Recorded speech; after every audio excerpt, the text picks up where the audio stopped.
네, 동남아시아 3개국을 순방하고 있는 문재인 대통령, 오늘 저녁 로드리고 두테르테 필리핀 대통령과 정상회담을 열죠. 문 대통령은 한국과 아세안이 전략적 동반자 관계를 맺은 2010년 이후 정치 안보 그리고 경제 협력을 그 중심에 둬왔지만 앞으로는 이 사람 중심의 공동체를 위해서 외교의 개념을 확장하겠다라는 뜻을 밝혔습니다. 사람 중심의 외교는 어떤 의미일까요? 관련 소식 김열수 한국군사문제연구원 안보전략실장 그리고 우정엽 세종연구소 연구위원과 함께 살펴보도록 하겠습니다. 안녕하십니까? 네, 안녕하세요. 예. 일단 그 내용부터 좀 정리를 몇 가지를 해야 될 것 같습니다. 오늘 기고문이 실렸는데요. 뭐 캄보디아 신문, 베트남 신문 여기 이제 문재인 대통령의 기고가 올라갔다고 하는데 어떤 내용이었습니까? 네, 오늘 문재인 대통령의 기고문은 일단 그 아세안 출범 50주년을 축하하는 메시지로 시작을 했습니다. 예.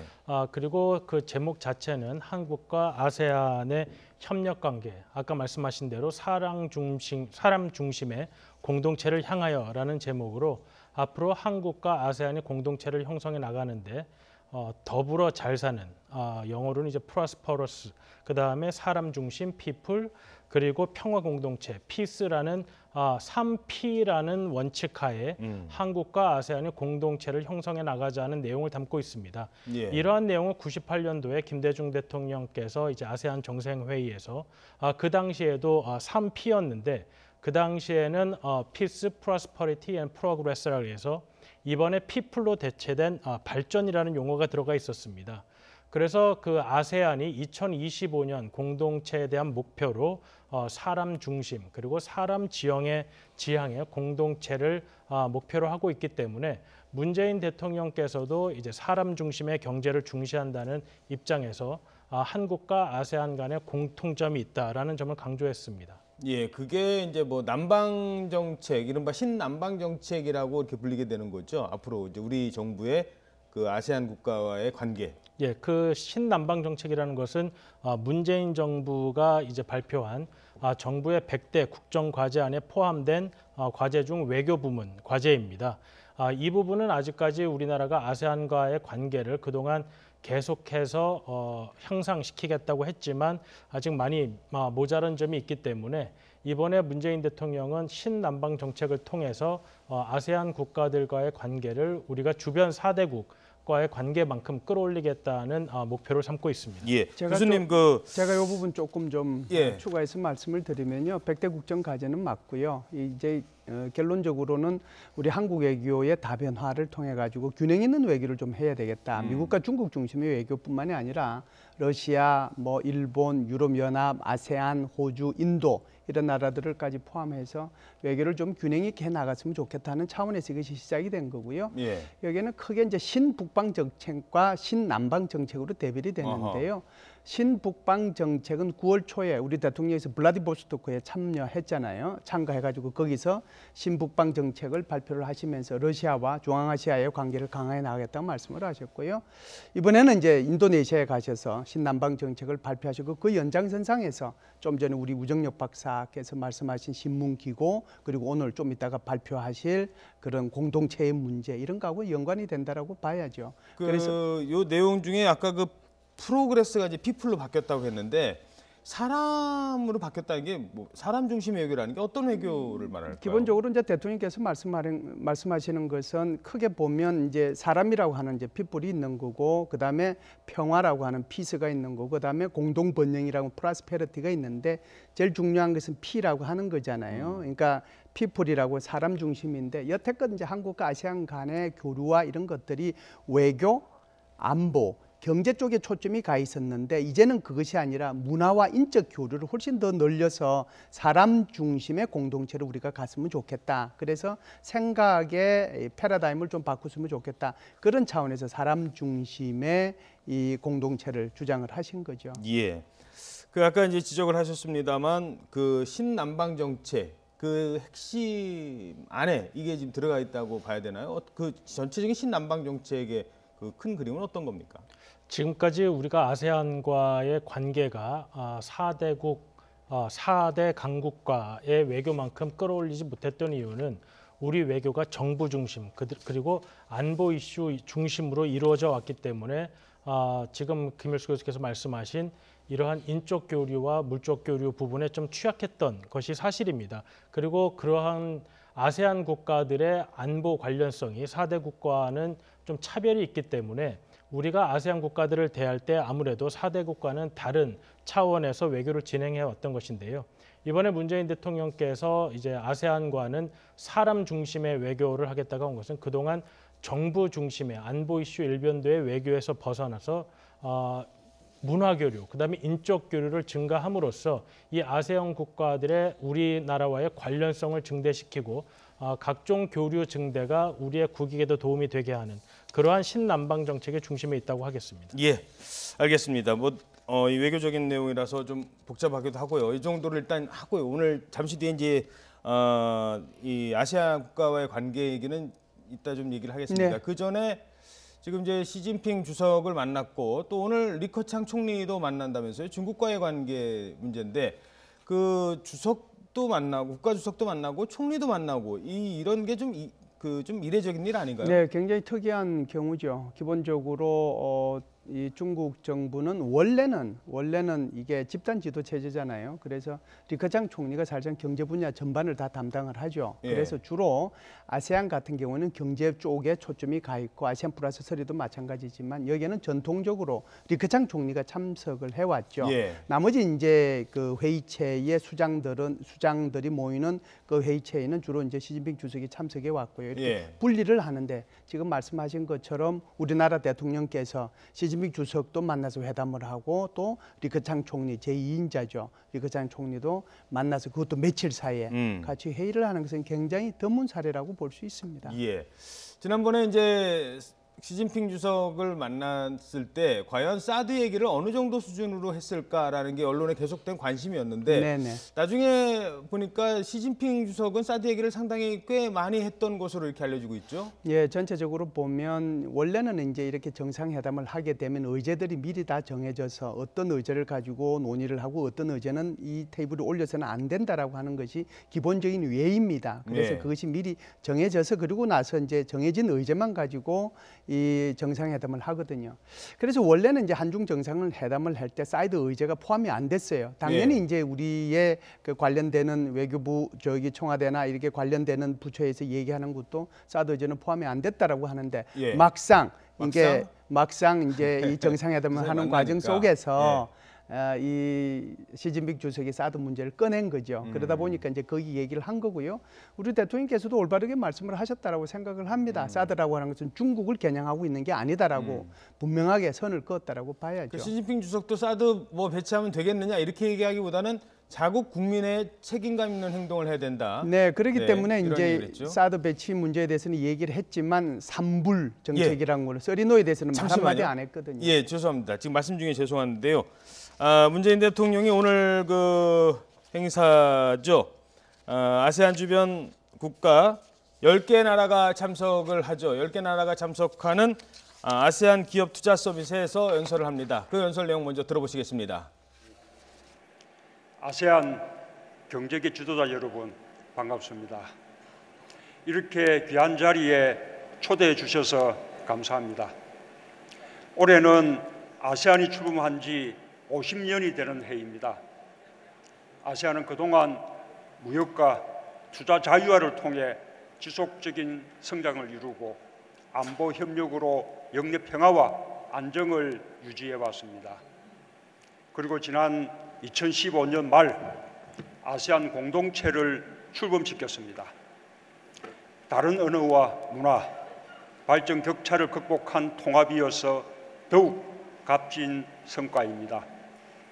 아세안 공동체의 출범은 인구 6억 3천만 명, GDP 2조 6천억 달러의 거대한 공동체, 중위 연령 28세, 연 5% 성장의 젊고 역동적이고 잠재력이 큰 시장의 탄생을 의미합니다. 아세안과 한국은 서로에게 아주 중요한 동반자입니다. 아세안은 한국의 제2위 교역 상대이자 투자처입니다. 한국도 아세안의 5번째 교역국입니다. 하지만 단순히 경제적인 이유만은 아닙니다. 아세안과 한국은 비슷한 경험을 공유하고 지난 역사 속에서 서로에게 힘이 되어준 친구입니다. 식민 지배의 아픔을 딛고 일어서서 민주화와 경제 성장을 추구하는 같은 길을 걷고 있습니다. 한국이 전쟁으로 고통받을 때 아세안 국가들이 도움을 주었습니다. 냉전 시대 강대국의 틈바구니에서 생존과 자존을 지켜야 했던 어려움도 함께 했습니다. 아시아 외환위기를 서로 도와가며 함께 극복하기도 했습니다. 저와 우리 정부는 아세안과 더욱 가까운 친구가 되려 합니다. 아세안과의 관계를 한반도 주변 4대국 수준으로 높이겠습니다. 그 첫 번째 조치로 취임 직후 아세안 주요국의 특사를 파견하였습니다. 그리고 오늘 이 자리에서 역사의 소중한 경험을 우리의 비전으로 되살린 한 아세안 미래 공동체 구상을 밝히고자 합니다. 제가 생각하는 우리의 미래는 3P 공동체입니다. 사랑과 사람, 마음과 마음이 이어지는 사람 공동체, 안보 협력을 통해 아시아 평화에 기여하는 평화 공동체, 호혜적 경제 협력을 통해 함께 잘 사는 상생 번영의 공동체입니다. 아세안 경제인 여러분, 첫째, 사람 중심의 국민 외교를 펼치겠습니다. 사람이 먼저다라는 저의 정치 철학은 아세안이 추구하는 사람 지향, 사람 중심 공동체 비전과 일치합니다. 미래를 함께하기 위해서는 마음이 통하는 친구가 먼저 되어야 합니다. 이를 위해 정상과 정상, 정부와 정부, 그리고 기업, 학생 간 다층적인 인적 교류를 확대하겠습니다. 우선 저부터 임기 중에 아세안 10개국을 모두 방문하여 깊은 우정을 나누겠습니다. 국민들 간 빈번한 만남과 교류는 그 출발점이 될 것입니다. 아세안 국민들이 보다 쉽게 한국을 방문할 수 있도록 사정제도 개선을 검토하겠습니다. 정부가 초청하는 아세안의 장학생과 연수생도 대폭 확대하겠습니다. 아세안 중소기업 근로자의 역량 강화를 위한 직업 기술 교육 훈련 지원도 계속 확대하겠습니다. 양측의 젊은이들이 함께 공부하고 교류하면서 미래의 지도자로 함께 성장해 나가기를 희망합니다. 지난 9월 제가 자란 부산에 아세안 대화 상대국 중 최초로 아세안 문화원을 설립했습니다. 여기에서 세계 유일의 디지털화된 앙코르와트 사원도 만날 수 있습니다. 한국 국민들의 아세안에 대한 이해와 교류에 크게 기여할 것입니다. 2009년 설립한 한 아세안 센터는 무역 박람회, 상담 등을 통해 아세안 기업의 한국 진출을 지원하고 있습니다. 아울러 한 아세안 비즈니스 협의회, 한 메콩 비즈니스 포럼 등 양측 경제의 간 교류도 더욱 활성화될 것입니다. 정부는 범정부 아세안 기획단을 설치하여 아세안과의 협력을 종합적으로 지원하겠습니다. 아세안 주재 제외 공간의 기업 진흥 기능과 조직도 강화하겠습니다. 둘째, 모든 국민들이 안전한 평화 공동체를 만들겠습니다. 한국에 50만 명의 아세안 국민이 살고 한 해 600만 명의 한국인들이 아세안을 방문합니다. 인적 교류와 경제 협력의 확대는 그 자체로도 서로의 안전과 평화가 중요한 이유가 됩니다. 저는 더불어 잘 사는 공동체를 넘어 위기 때 힘이 되어주는 평화를 위한 공동체로 발전시켜 나갈 것을 제안합니다. 우리의 평화 공동체는 한반도 주변 4대 국가와 함께 아시아의 평화와 번영을 이끄는 중요한 축으로 발전할 것입니다. 이를 위해 국방 안보 협력, 방위산업 협력을 더욱 강화해 나가겠습니다. 또한 북한의 핵과 미사일 도발, 테러와 폭력적 극단주의, 사이버 위협 등 복합적 안보 위협에도 공동으로 대응해 나가야겠습니다. 셋째, 더불어 잘 사는 상생협력을 추진하겠습니다. 저는 호혜적인 경제협력을 지향합니다. 이는 한국 새 정부가 지향하는 사람 중심 경제의 철학이기도 합니다. 자유무역의 혜택을 양쪽이 함께 누려야 할 것입니다. 단순한 투자가 아니라 현지인 일자리를 늘리고 기술 공유를 통해 해당 산업의 발전을 지원하는 투자가 되어야 합니다. 한국은 성장 과정에서 수많은 시행착오를 겪었고 이를 극복한 경험이 있습니다. 성장을 위해 노력하고 있는 아세안 국가들에게 한국은 경험을 함께 나눌 수 있는 최적의 파트너입니다.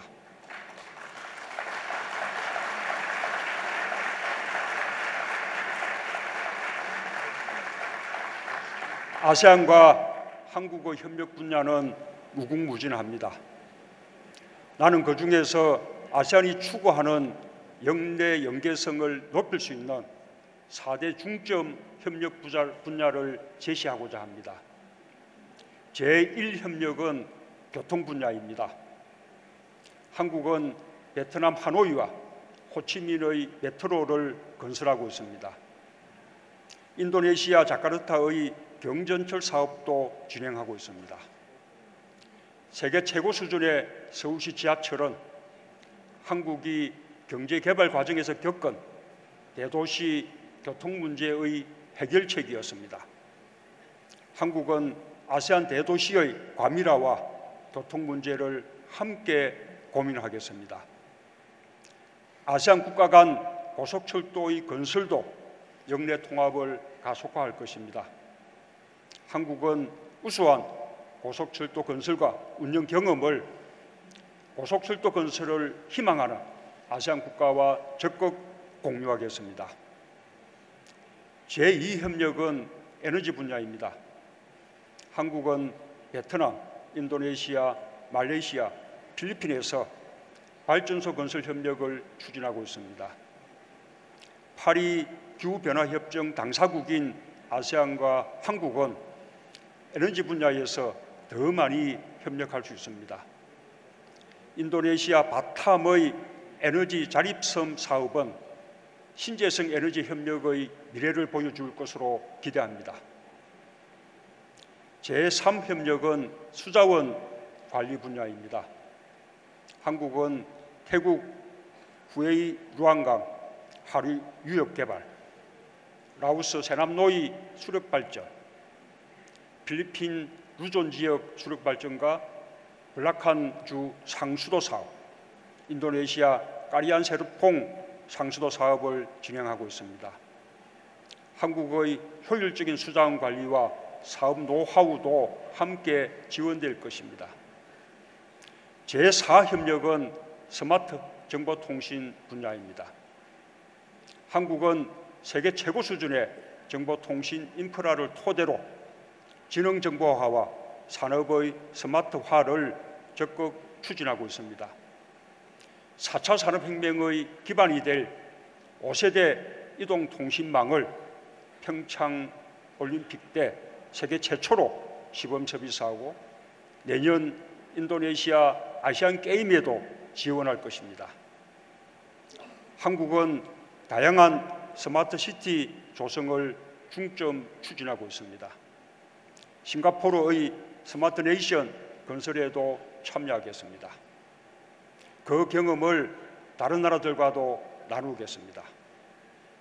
경제협력은 재정이 뒷받침되어야 속도 있게 이루어집니다. 한국은 아세안 관련 기금도 획기적으로 늘리겠습니다.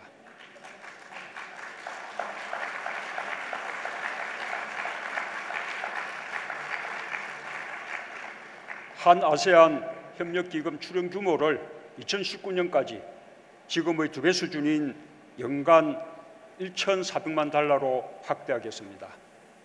한 메콩 협력기금은 현재의 3배 규모로 확대하겠습니다. 한 아세안 FTA 협력기금으로 자유무역의 활용도를 높이겠습니다. 2020년까지 상호 교육 규모 2천억 달러 목표를 반드시 달성할 수 있도록 하겠습니다.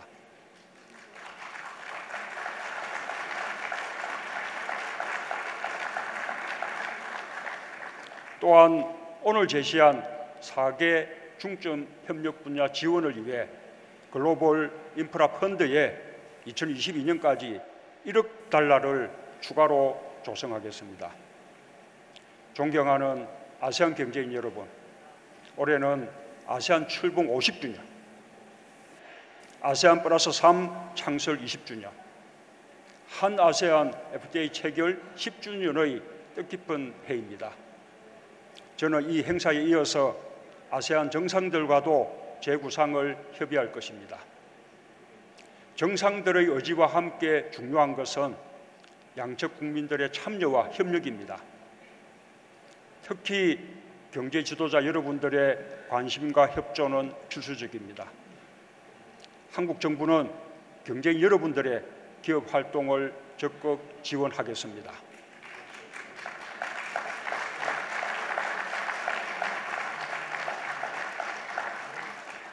앞으로 3달 후 한국 평창에서 동계올림픽과 패럴림픽이 개최됩니다.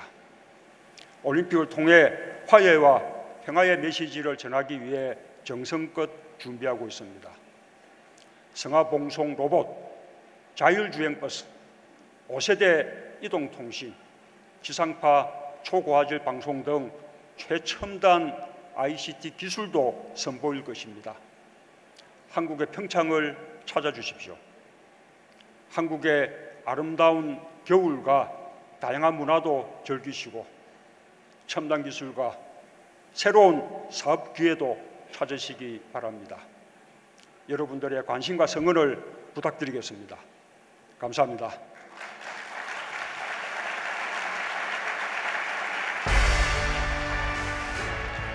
Ladies and gentlemen, 지금까지 문재인 대통령이 밝힌 이 한 아세안 미래 공동체 구상 함께 들으셨습니다.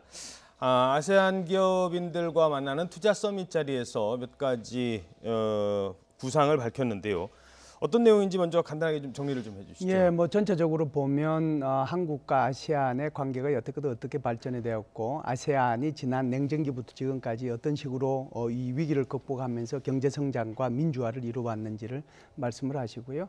두 번째는 이 아세안이라고 하는 10개 나라의 인구가 어마어마하고 6억 뭐 몇천만 명이니까 게다가 이제 중위 연령이 28세로 아주 젊은 나이고 경제 성장은 연 5 내지 6% 성장하고 게다가 GDP는 뭐 한 2조 6천억 정도 되니까 굉장히 발전 가능성이 있는 그런 연합체다라고 말씀을 하시면서 한 아시안의 그런 그 사람 중심의 공동체를 만들어가기 위해서 사람 중심의 공동체, 그다음에 평화 중심의 공동체, 그리고 이제 상호 번영하는 공동체 여기에 대해서 구체적으로 말씀을 하셨는데요.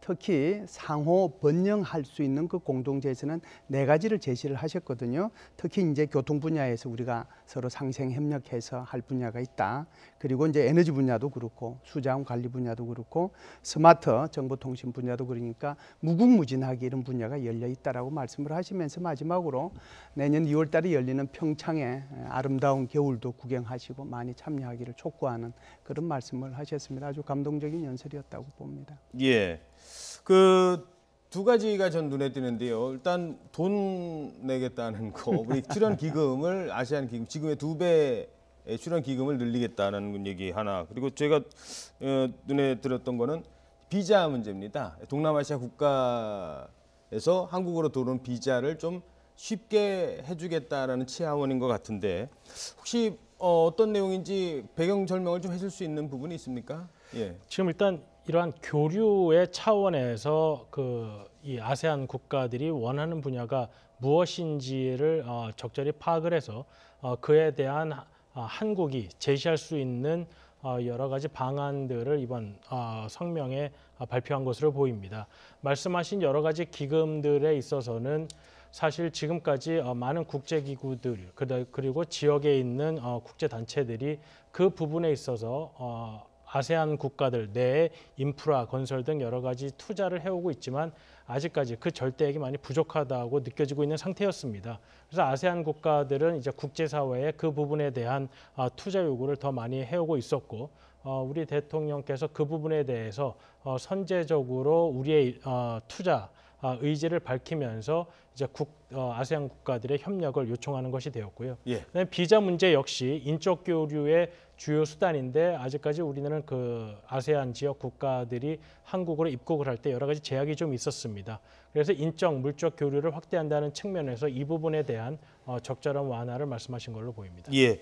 근데 이제 비자 문제 하면은 아무래도 이제 동남아시아 국가에서 이쪽으로 이제 관광 비자로 왔다가 또 이렇게 불법 체류하는 경우들이 사회 문제가 되는 경우가 있어서 그 부분에 대해서 조금 몇 가지 좀 논란은 좀 있을 수도 있을 것 같고요. 예, 그래서 이제 비자를 어떤 식으로 이제 한정을 할지가 제일 문제죠. 사실상 이제 비자 같은 경우는 상호 호혜성의 원칙에 따라서 우리가 비자를 까다롭게 하면 상대방도 좀 까다롭게 하는 게 있는데요.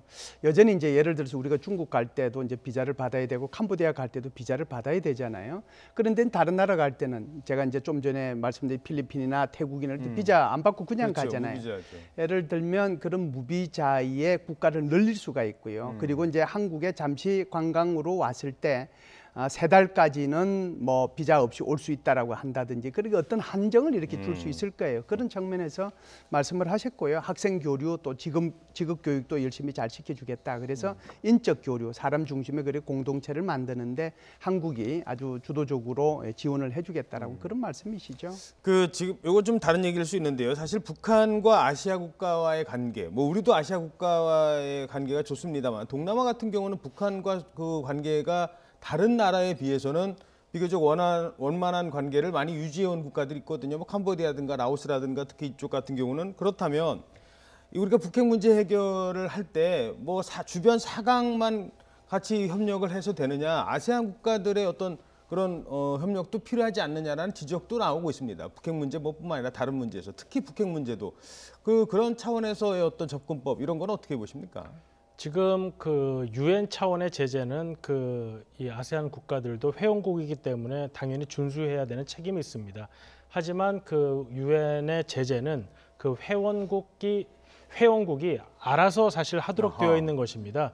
그 이행 책임을 이제 국제사회가 어떻게 강제적으로 한다기보다는 각 국가들이 그에 대한 준수를 하고 그것을 이제 유엔에 보고하도록 되어 있는데요. 우리와 북한의 이러한 갈등이 첨예한 상황에서 북한과 비교적 좋은 관계를 유지하고 있는 이런 아세안 국가들은 아직까지도 북한이 외화를 획득하는 주요 무대가 되고 있습니다. 그러한 측면에서 본다면 아세안 국가들과의 관계 증진을 통해서 북핵 문제 해결을 위한 압박에 아세안 국가들이 우리의 목적에 좀 더 동참할 수 있도록 할 수 있다는 측면에서 이번 아세안 국가들과의 외교관계 증진이 도움이 될 것이라고 생각이 됩니다. 예, 아세안 10개 나라가요. 이제 아주 특이한데 10개 나라가 모두 대한민국하고만 대사관계를 형성하고 있는 게 아니라요. 네. 북한하고도 전부 다 대사관계를 가지고 있거든요. 예. 그렇기 때문에 사실상 북한 핵미사일 문제를 해결하는 데 있어서 이 아세안 10개 나라의 지지, 획득을 하는 것이 굉장히 중요하죠. 그렇기 때문에 이제 사실상 어떤 나라들은 뭐라고 할까요? 이 전체적인 대사관 규모를 축소하기도 하고 교류 관계, 경제 교류 관계도 좀 축소한다고 계속 발표하잖아요. 그래서 이런 부분들은 결국 한국과 아세안 간의 관계에 있어서 교류 협력, 사람 중심, 공동 번영, 평화 번영 이것도 중요하지만 북한의 핵 미사일 문제를 해결하는 데 있어도 이 10나라의 협력이 굉장히 중요하기 때문에 그래서 우리가 이제 더 이런 나라들하고 교류 협력을 늘려 나가야 될 이유가 여기에 있는 것이죠. 예, 알겠습니다. 자, 마지막으로 평창 동계올림픽 또 홍보하는 거를 깨알 홍보도 문재인 네. 대통령이 빼놓지 않았어요. 잘 하셨죠. 평창 올림픽이 이제 뭐 80일 정도밖에 안 남았잖아요. 그래서 이제 날짜가 가면 갈수록 점점 이제 이게 더 홍보가 되긴 할 텐데 사실상 동남아시아에 있는 그 국민들로 봐서는 겨울이라고 하는 것 자체가 굉장히 생소한 계절이에요. 예. 그래서 한국에 와서 눈을 보는 것만 하라도 아주 감탄을 하고 여기 와서 이제 썰매를 타거나 그렇지 않으면은 뭐 스키를 타는 것 자체를 굉장히 로망으로 생각하거든요. 그렇죠. 그렇죠. 그래서 이번에 평창에 와서 한번 여기에 올림픽 할 때 가까운 나라니까 와서 여기를 구경하면 그것은 꽤 괜찮은 그런 그 한국에 대한 여행이지 않겠는가 그런 생각을 합니다. 예. 하나만 딱 더 짚어보죠. 이거는 이제 우리나라 얘기는 아닌데요. 트럼프와 두테르테가 만났습니다. 이게 미국에서도 엄청난 그 화제가 되고 있고 사실 두테르테는 전형적인 반 트럼프 정서를 아주 노골적으로 드러냈었거든요. 반미 정서를 처음부터 드러냈었잖아요. 저희들이 관련 화면에 아까 준비가 잠깐 돼 있었는데요. 그 미국과 그 필리핀 정상의 만남, 요거는 전문가로서는 어떻게 보세요? 이번에 트럼프 대통령이 이제 우리나라와 일본에서는 좀 첨예한 이해가 대립되는 이야기도 좀 했지만 또 막상 아세안 국가들 그리고 중국에 가서는 그렇게 해당국들과 각을 세우는 이야기를 사실 별로 하지 않았습니다. 트럼프 대통령이 이제 두테르테 대통령과 예전에 여러 가지 이상한 이야기도 주고받았는데 이번에 그러한 부분이 특히 없었고 뭐 두테르테 대통령이 트럼프 대통령이 원해서 노래도 부르겠다고 하는데 네. 겉으로 보기에는 둘 사이가 아주 뭐 잘 지내는 것처럼 보였는데 앞으로 그 미국과 트럼프 그 동맹 국가 사이에 여러 가지 이해관계가 있기 때문에 그러한 부분들이 이러한 외적인 이벤트 말고 앞으로 정책적으로 어떻게 나갈 것인가 하는 부분은 앞으로 계속 지켜봐야 할 것 같습니다. 예, 알겠습니다. 네, 지금까지 김열수 한국군사문제연구원 안보전략실장 그리고 우정엽 세종연구소 연구위원이었습니다. 두 분 고맙습니다.